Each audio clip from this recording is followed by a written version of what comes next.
कर सकते हो, लेकिन ब्रांचेस का प्लेसमेंट अगर गलत हो गया तो आपका प्रॉफिटेबल बिजनेस भी लॉस में जा सकता है। ये लाइन शायद आपको मेरी बहुत हार्श लग रही होगी, पर हमने ये लाइव देखा है एक नेशनल फाइनेंस कंपनी के केस में। हम एक फाइनेंशियल ऑर्गेनाइजेशन के साथ काम कर रहे हैं जिसकी 46 ब्रांचेस पैन इंडिया है, बट उसमें से 8 ब्रांचेस कंसिस्टेंटली लॉस दे रही है। बिजनेस एकदम प्रॉफिटेबल है, बट वो 8 ब्रांचेस के लॉस के कारण बैलेंस शीट्स बिल्कुल डिस्टर्ब हो रही थी। हमने बिजनेस की कंप्लीट डिटेल स्टडी करी, ओनर्स के चार्ट स्टडी करे, बिजनेस का मॉडल, बिजनेस की स्ट्रेटेजी और साथ में ब्रांचेस का एनर्जी मैपिंग भी किया। ये करने के बाद हमारे सामने एक शॉकिंग पैटर्न आया। जितनी ब्रांचेस हमने वास्तु से अप्रूव की थी वो सारी ब्रांचेस प्रॉफिटेबल थी। जो ब्रांचेस उन्होंने हमसे पहले कनेक्ट होने के खोली थी उनका वास्तु, इंटीरियर, सारा एनर्जी फ्लो सब विरुद्ध था, जिसके कारण उनको ब्रांचेस में लॉसेस आ रहा था। ये समझना बहुत जरूरी है कि कॉर्पोरेट ऑफिस की एनर्जी में स्ट्रेटेजिक एनर्जी और डिसीजन मेकिंग एनर्जी का अलाइनमेंट होना बहुत ज्यादा जरूरी है। वहीं पर ब्रांचेस का रोल बिल्कुल अलग होता है। वहां पर sales, revenue generation, marketing, customer interaction, ये सब चीजें एक्टिविटीज होती है। इसलिए जब वास्तु प्लान होता है ब्रांचेस का तो इन एनर्जीज को डोमिनेट करना चाहिए। और ये भी जानना बहुत जरूरी है कि आपका जो वास्तु प्लानिंग होना चाहिए कॉर्पोरेट ऑफिस और ब्रांचेस के लिए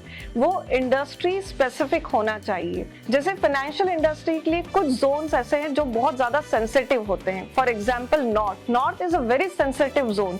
अगर वहां पर कुछ भी प्रॉब्लम होगी तो फाइनेंशियल इंडस्ट्री में लॉसेस होने लग जाएंगे। हमने सब ब्रांचेस का वास्तु, रेमेडिफिकेशन और रेक्टिफिकेशन किया, उसमें कोई भी स्ट्रक्चरल चेंजेस नहीं करवाए और अब ग्रेजुअली सारी ब्रांचेस प्रॉफिट में आने लग गई है। जब भी आप कोई ब्रांच ओपन करते हैं तो सिर्फ कॉर्पोरेट ऑफिस का वास्तु मत देखिए, ब्रांच का भी वास्तु प्रॉपर अलाइंड होना चाहिए, क्योंकि आपकी बिजनेस की growth, profitability, revenue generation, cash flow directly branch के वास्तु से इम्पैक्ट होती है। अगर आपको एक सस्टेनेबल और प्रॉफिटेबल बिजनेस चाहिए तो आपके बिजनेस के ब्रांचेस का भी वास्तु सही अलाइंड होना चाहिए।